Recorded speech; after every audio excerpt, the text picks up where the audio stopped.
नमस्कार जय जगन्नाथ मु समय स्वागत जनाऊँ मोर यूट्यूब चैनल कहानी समय ए नूतन अध्याय को आशा करुच्ची आपण मैंने भलर थे और सुस्थ थे। आज कहानी ये एक भिन्न कहानी।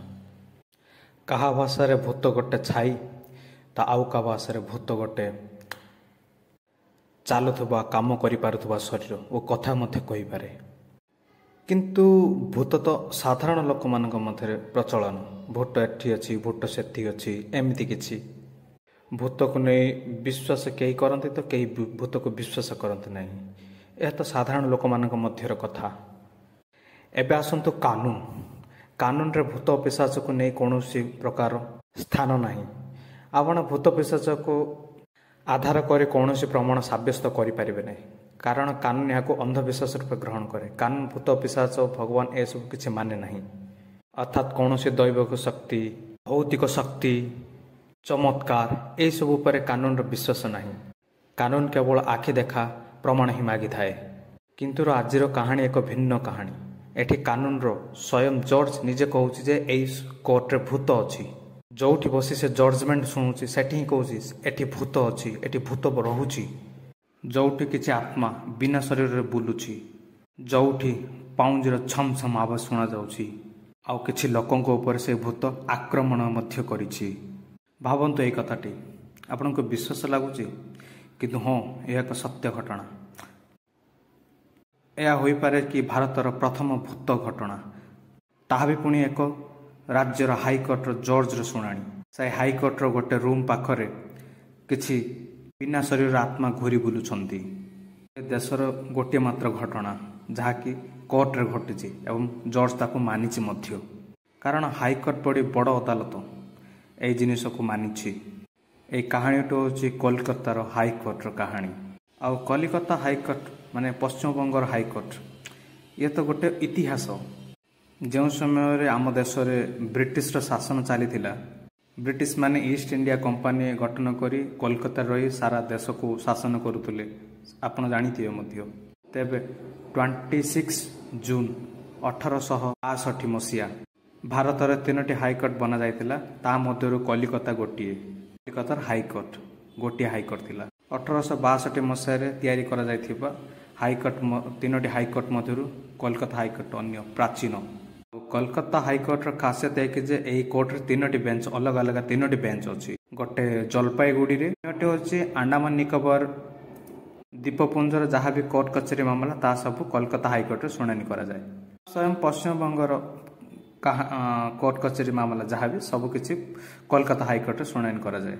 आउ कलिकता हाईकोर्ट रो बिल्डिंग बहुत आलीशान विराट बड़ अट्टालिका सुंदर ऐश्वर्यपूर्णमय देखा जाए।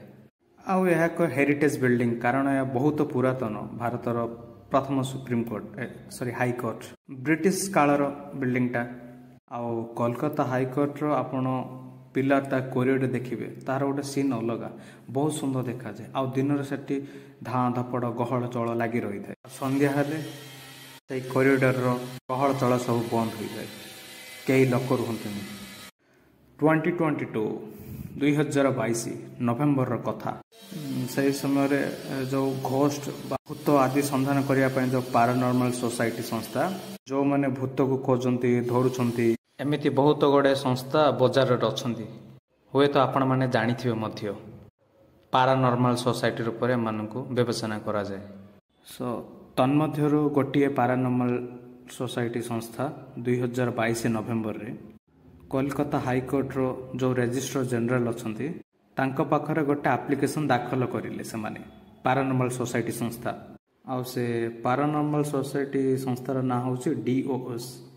एमान को साधारण साइंटिस्ट रूपे विवेचना करा जाए, कारण एमाने भूत फूत ए सब प्रेत ए सब जिनिस को एमाने खोजंती विभिन्न सरंजाम धरी से माने खोजंती भूत मान को डिटेक्ट करंती को जगह भूत अच्छी कौन अच्छी केमिति भूत सहित कथा हुए धरती एमाने मध्य।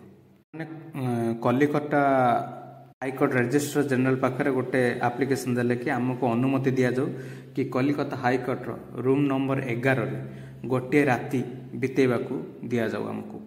आउ आम एठी परीक्षा करूँ कि रूम नंबर 11 रे पाखापाखि रे कौन सी भूत छाया ପ୍ରେତ ଆଦି କିଛି ଅଛି କି, କୌଣସି ପ୍ରକାର ଶକ୍ତି ଏଠାରେ ଅଛି କି, ଆମେ ଏଠି ଯାଞ୍ଚ କରିବୁ। ଏମାନେ ଏହି ଆପ୍ଲିକେସନଟି ଦାଖଲ କଲେ।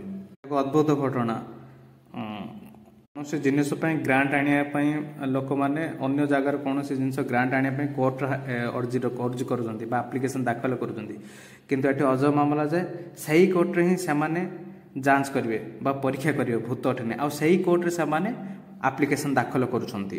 କିନ୍ତୁ ଆଜି ପର୍ଯ୍ୟନ୍ତ ସେହି ଆପ୍ଲିକେସନ ଉପରେ କୌଣସି ଶୁଣାଣି ହେଇନାହିଁ। କିନ୍ତୁ କାହିଁକି ସେମାନେ ଏହି ଆପ୍ଲିକେସନଟି ଦାଖଲ କରିଲେ, ଏଇଠୁ କାହାଣୀର ଆରମ୍ଭ। ଏ ଆପ୍ଲିକେସନ ଦାଖଲ ଏଥିପାଇଁ କରାଯାଇଥିଲା କି କଥାଟା ବହୁତ ପୂର୍ବରୁ କଲିକତା ହାଇକୋର୍ଟରେ ଗୋଟେ ମୁକଦମା ଶୁଣାଣି ଚାଲିଥିଲା। ସୁପ୍ରିମକୋର୍ଟ ଗୋଟେ ଶୁଣାଣି ଦେଇଥିଲା TET ଉପରେ, ଟିଚର୍ସ ଏଲିଜିବଲ୍ ଟେଷ୍ଟ, TET ର ଫୁଲ୍ ଫର୍ମ।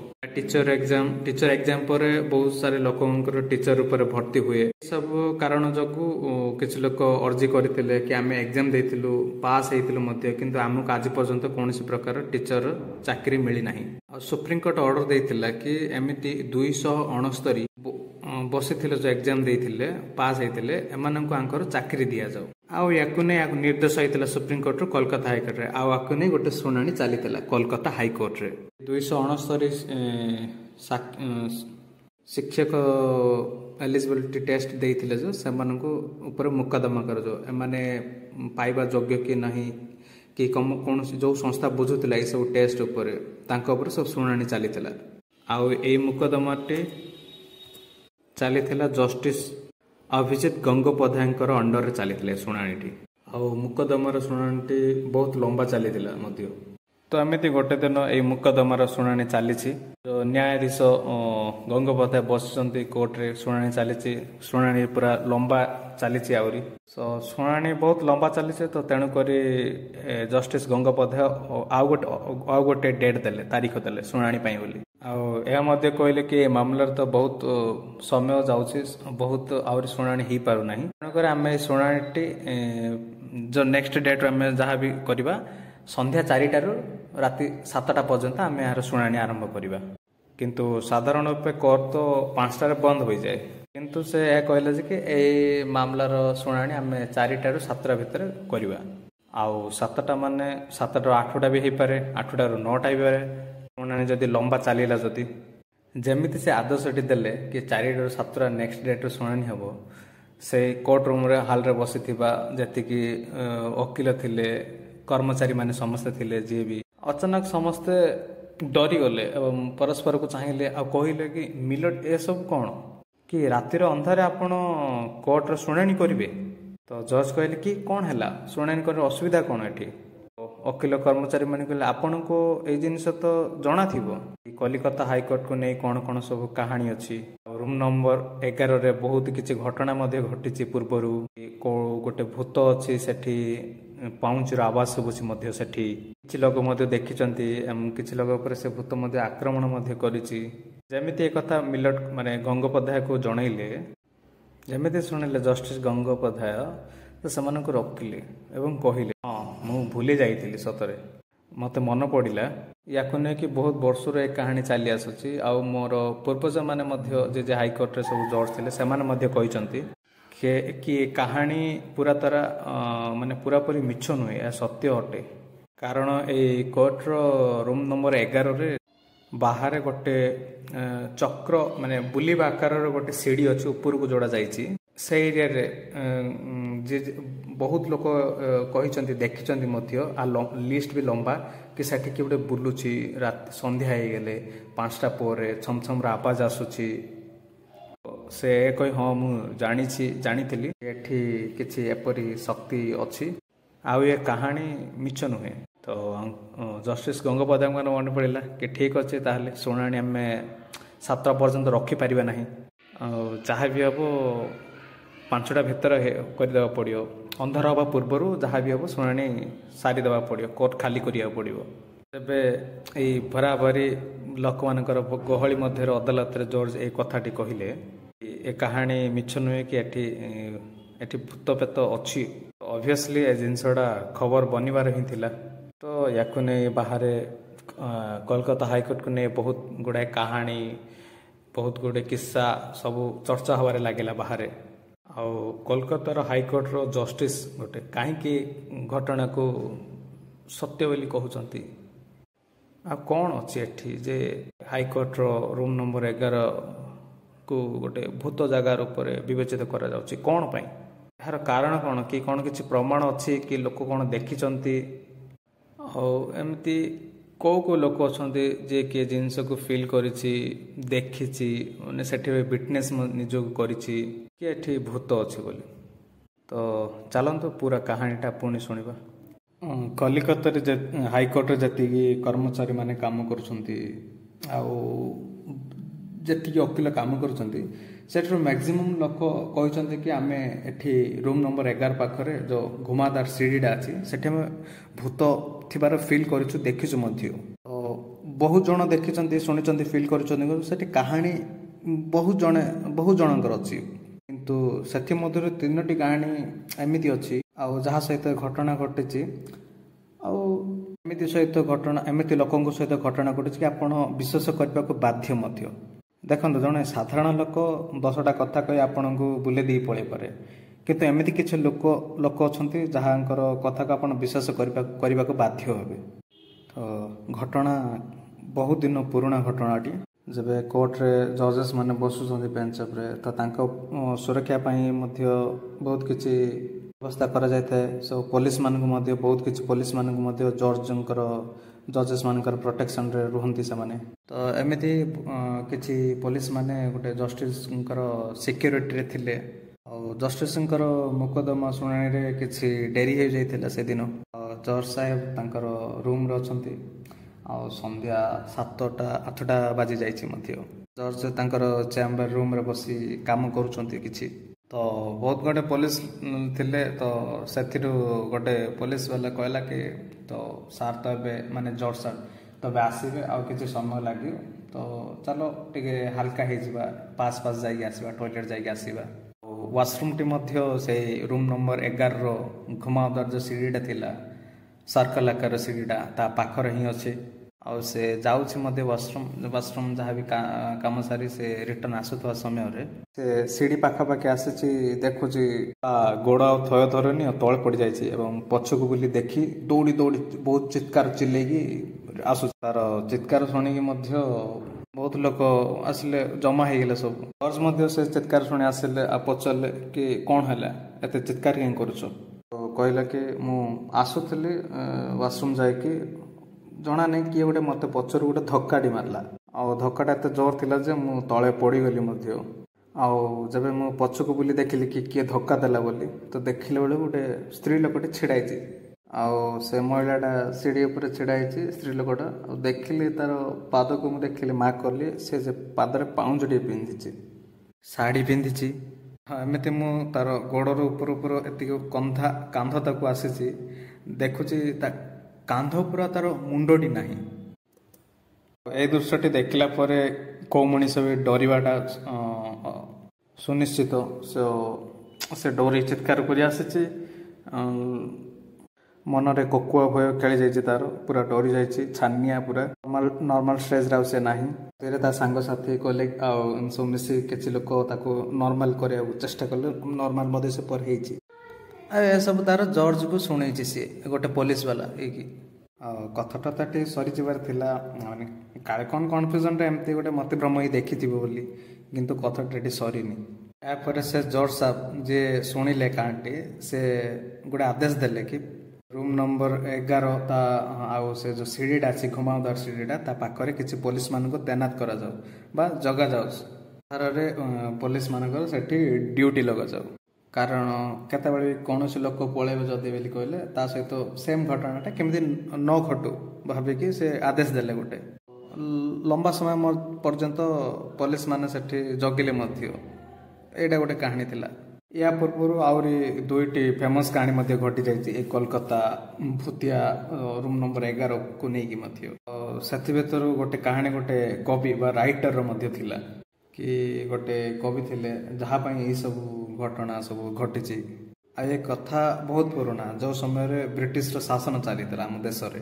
ସେ ସମୟ ସେ କବିଙ୍କର ନାମ ତପିସ୍ ଆଉ ସେ କବି ତପିସଙ୍କ ନାଁରେ ବହୁତ କିଛି ଥିଲା ବ୍ରିଟିଶ ପୋଲିସ ସେ ଟାଇମ୍ରେ, କାରଣ ଆଜାଦି ଆମର ସ୍ୱାଧୀନତାକୁ ନେଇ ସେ ବହୁତ କିଛି ଲେଖିଥିଲେ। ସେ ଟାଇମ୍ ସମୟରେ ରାଇଟର ପୋଏଟ ମାନେ ଏସବୁ ଜିନିଷ ଲେଖନ୍ତି ଇଂରେଜଙ୍କ ବିରୋଧରେ ସ୍ୱର ଉତ୍ତୋଳନ କରିବା ପାଇଁ। ସେ କୋଲକାତା ହାଇକୋର୍ଟରେ ହିଁ ତା ନାଁରେ ମୁକଦମା ଚାଲିଥିଲା ସେ କବି ତପିସଙ୍କ ନାଁରେ। ଏଟ୍ ଦ ଏଣ୍ଡରେ କବିଙ୍କୁ ଫାଶୀ ଦଣ୍ଡରେ ଦଣ୍ଡିତ କରାଯାଇଥିଲା। ଆଉ ଦଣ୍ଡ ଦେଲା ପରେ ତାକୁ କବି ତପସ୍ୱୀଙ୍କୁ ଜେଲ୍ ପଠାଇ ଦେଇଥିଲେ। ସେ ଯେଉଁ ଜେଲ୍ରେ କବି ତପସ୍ୱୀ ଥିଲେ, ଯିଏ ତାଙ୍କ ଜେଲ୍ ଇନଚାର୍ଜ ଥିଲେ, ଯିଏ ଇଂରେଜ ଯାକ, ଏଯାକ ସବୁ ପରମ ଜଲା ଟାଇପ୍ର ଥିଲେ, ମାନେ ନୃଶଂସ। ସେମାନେ କବି ତପସ୍ୱୀଙ୍କୁ କିଛି ଖାଇବା ପିଇବା କିଛି ବି ଦେଉନଥିଲେ। ଜେଲ୍ରେ ଏମିତି କିଛି ଦିନ ରହିଲେ, ବୁଲିଲେ, ଖାଇବା ପାଇଁ ପାଣି କିଛି ବି ଦେଉନଥିଲେ, ରହିଲେ ତାପରେ ତାଙ୍କୁ ଫାଶୀ ଦଣ୍ଡ ମଧ୍ୟ ଦିଆଯାଇଥିଲା। ଫାଶୀ ଦେଇଦେଲା ପରେ ଏ କୋର୍ଟରେ କି ଗୋଟେ ଛାୟାଡି ଅଛି ଯିଏକି ଏଇ କୋର୍ଟରେ ବୁଲୁଛି, ଭୂତ ବା ଛାୟାଡ ଗୋଟେ। ଆଉ ସେ ଘୁମାଦ ସିଡ଼ି ପାଖରେ ଗୋଟେ ମଟକା ପାଣିର ମାଠିଆ ଗୋଟେ ରଖାଯାଇଥିଲା। ଆଉ କହୁଥିଲେ କି ସେ ମାଠିଆ ପାଖକୁ ସେ ଭୂତଟି ଆସିବ, ହଠାତ୍ ଗାୟବ ହେଇଯିବ। କାହାଣୀଟା ଏମିତି ତିଆରି କି ଯେ କବି ତପସ୍ୱୀଙ୍କୁ ଯେ ଅଂଗ୍ରେଜ ମାନେ ତାଙ୍କୁ ସଜା ମୃତ୍ୟୁ ଦଣ୍ଡାଦେଶ କରିଲେ ଏବଂ ପରେ ମୃତ୍ୟୁଦଣ୍ଡ ବି ଦେଇ ଦେଇଥିଲେ। ଆଉ ସେ ମରିବା ଶେଷ ପର୍ଯ୍ୟାୟରେ ତାଙ୍କୁ କିଛି ପାଣି ଦିଆନଥିଲା, ପୁରା ଶୋଷିଲା ହେଇକି ଥିଲେ, ଭୋକିଲା ଶୋଷିଲା ଥିଲେ, ତାଙ୍କ ବଡି ପୁରା ଡିହାଇଡ୍ରେଟ୍ ହେଇଯାଇଥିଲା। ଆଉ ତାର ଆତ୍ମା ଏତେ ଶୋଷିଲା ଅଛି ଯେ ସେ ପାଣି ପିଇବା ପାଇଁ ଏଠିକି ଆସୁଛି ସେ ମଟକା ପାଖକୁ। ମାଠିଆଟି ସେ ଘୁମାଉଦାର ସିଡ଼ି ପାଖରେ ରଖାଯାଇଛି। କିନ୍ତୁ ତାର ଫାଶୀ ତ ଜେଲ୍ରେ ହେଇଛି, କିନ୍ତୁ କୋର୍ଟରେ ତାର କ'ଣ ସମ୍ବନ୍ଧ? କୋର୍ଟରେ ଆସି କାହିଁ ସେ ଗୋଟେ ଭୂତ ରୂପରେ ଆସି ସେ ମାଠିଆରୁ ପାଣି ପାଇଁ ଆସୁଛି? ସେ ଜେଲ୍ ଆଉ କୋର୍ଟ ମଧ୍ୟରେ ତାର ସମ୍ପର୍କ କ'ଣ? ତ ସେଠି ଲୋକମାନେ କହିଥିଲେ କି କାରଣ ତାର ଯାହା ପୁରା ଟୋଟାଲ ମୁକଦମାଟି ହିଁ ତାର ଏଇ କୋର୍ଟରେ ଚାଲିଥିଲା, ସେ କୋର୍ଟରେ ହିଁ ତାକୁ ମୃତ୍ୟୁଦଣ୍ଡାଦେଶ କରାଯାଇଥିଲା। ତେଣୁକରି ତା ଆତ୍ମାଟା ଏଇ ଅଦାଲତ ସେ ରୁମ୍ ନମ୍ବର 11 ଦିଆଯାଇଥିଲା, ସେ ରୁମ୍ 11 ଆଉ ସେ ସିଡ଼ି ପାଖରେ ସେ ଚକ୍କର କାଟୁଛି, ତା ଆତ୍ମାଟା ବୁଲୁଛି ସେଠି।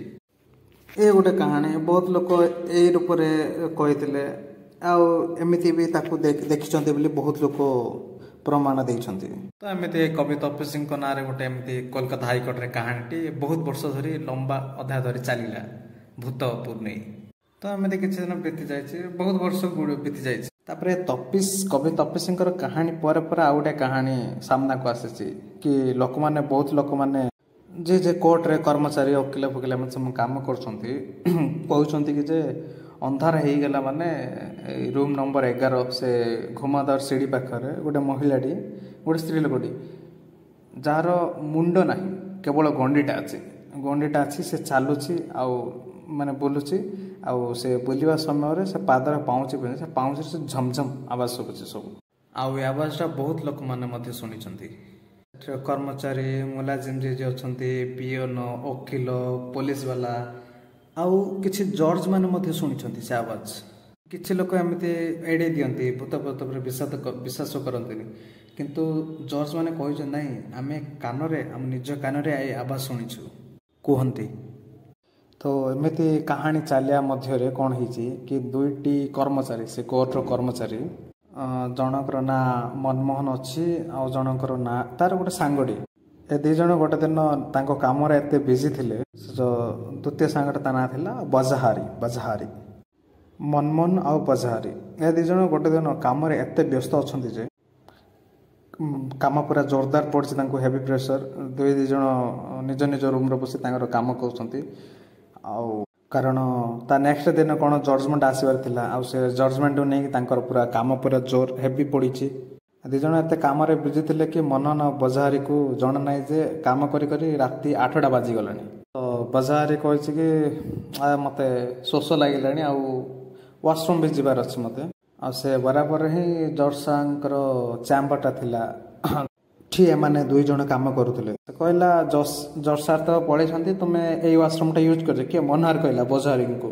ତ ବଜାହାରୀ କହିଛି କି ନାଇଁ ଜର୍ଜ ସାର୍ଙ୍କର ୱାସରୁମ୍ ମୁଁ କାହିଁ ୟୁଜ୍ କରିବି। ତାପରେ ଯେଉଁ ୱାସରୁମ୍ଟା ଥିଲା ସେ ମନା କରିଦେଲା ଜର୍ଜ ସାର୍ଙ୍କ ୱାସରୁମ୍ ୟୁଜ୍ କରିବିନି।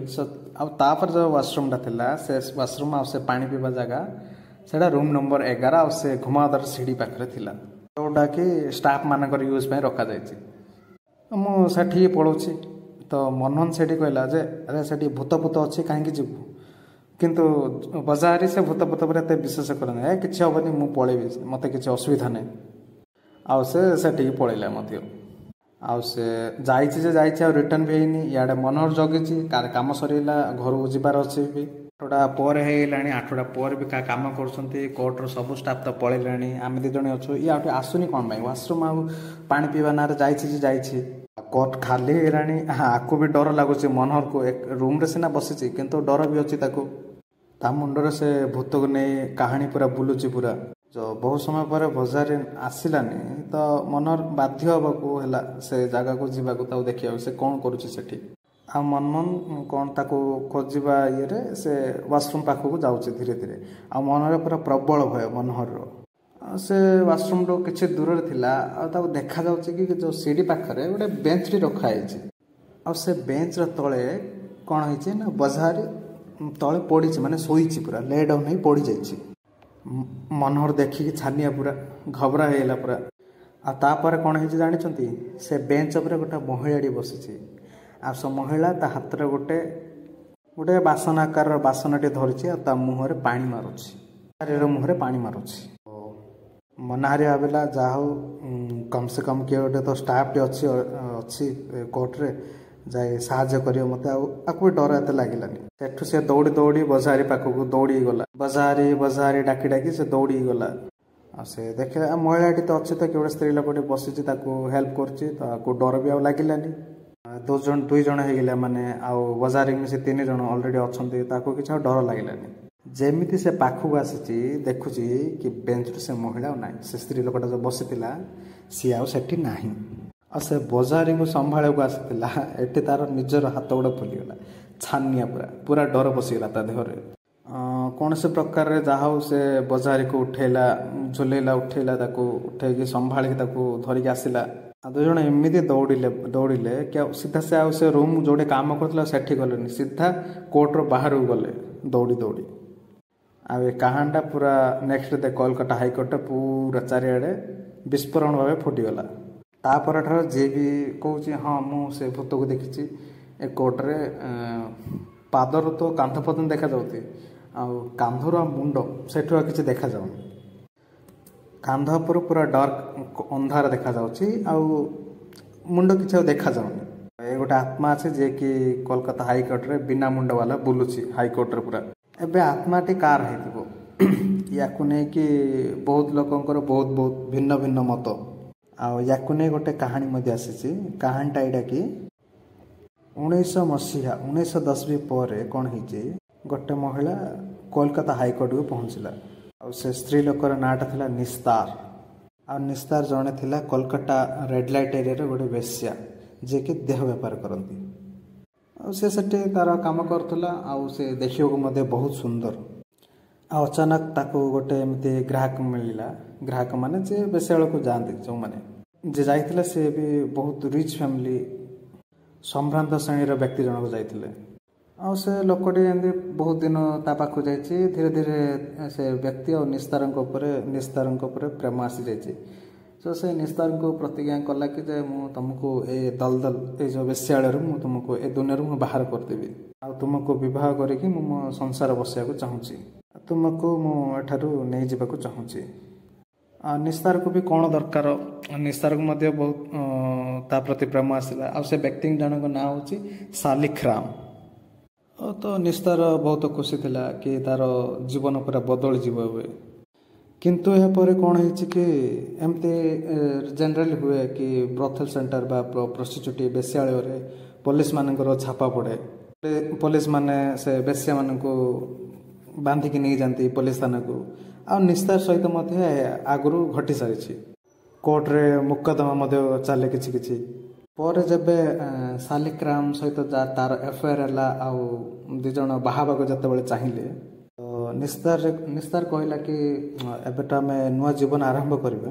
କି ନିସ୍ତାର ମୋ ନାଁ ପୂର୍ବରୁ ବାରମ୍ବାର ଯେଉଁ ମୁଁ ପେଶ ହେଇଛି କୋର୍ଟରେ, ତ ମୋ ନାଁ ପୂର୍ବରୁ ଗୋଟେ ନାଁ ଲାଗିଯାଇଛି ଯେଉଁଟାକି ପ୍ରସ୍ଟିଚ୍ୟୁଟ୍, ବେଶ୍ୟା। ମୋତେ ସେ ନାଁଟାକୁ ହଟାଇବାରେ ତୁମେ ସାହାଯ୍ୟ କରିବ କି? ନାଁଟାକୁ ମୋତେ ହଟାଇବାକୁ ପଡ଼ିବ, କାରଣ ସେ ନାଁଟା ମୋ ନାଁ ଆଗରେ ଗୋଟେ କଳଙ୍କ। ଆଉ ନିସ୍ତାର ସେ କୋର୍ଟରେ ଗୋଟେ ଆପ୍ଲିକେସନ୍ ଫାଇଲ୍ କରିଦେଲା। ଆଉ ସେ ଆପ୍ଲିକେସନରେ ମେନସନ୍ କରିଥିଲା କି ମୁଁ ଏବେ ବେଶ୍ୟାବୃତ୍ତି ତ ଛାଡ଼ି ଦେଇଛି, ଆଉ ଗୋଟେ ଭଦ୍ର ବ୍ୟକ୍ତିଙ୍କ ସହିତ ମୁଁ ବିବାହ କରି ଗୋଟେ ନୂଆ ଜୀବନ ଆରମ୍ଭ କରିବାକୁ ଚାହୁଁଛି।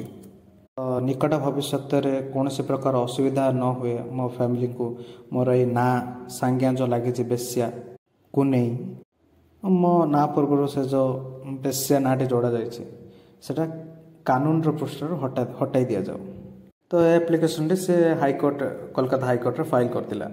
ତ ଏବେ ଜର୍ଜଙ୍କର ନ୍ୟାୟ ଶୁଣିବେ ସେ ବଡ଼ ଚିନ୍ତାରେ ପଡ଼ିଗଲେ, କାରଣ ଏମିତି ହେଲେ ତ ବହୁତ ଗୁଡ଼େ ବେଶ୍ୟା ଆସିବେ ନିଜ ନିଜର ନାଁରୁ ହଟେଇବାକୁ ବେଶ୍ୟାଟା।